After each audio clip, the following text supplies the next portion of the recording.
Okay, so if your brakes are loose and it's not stopping the bike, you have to take this screw out. So you need an Allen key to remove that.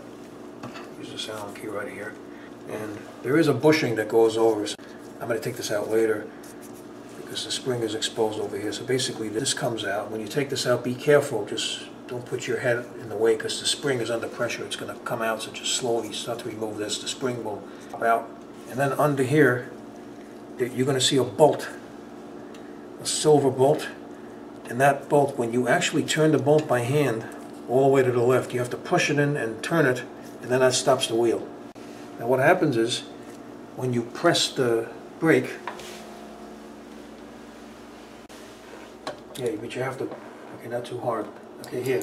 As you're pressing it, see what happens is the bolt that's under here gets turned left. When that turns left, that stops the wheel. You have to push the bolt in and turn it left, and that depresses the bolt, and then it's in the lock position.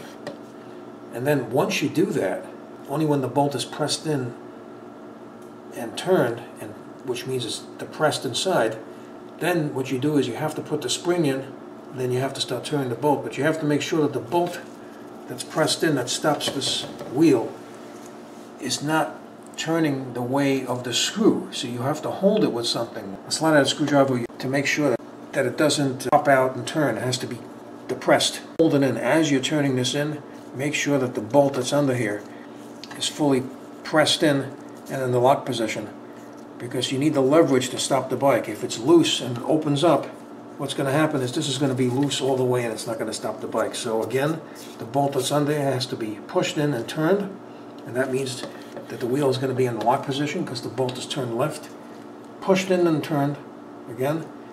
Once it's always pushed in and turned, then you have to put the spring in and the bolt and start turning it and tightening it, and then it should stop the bike.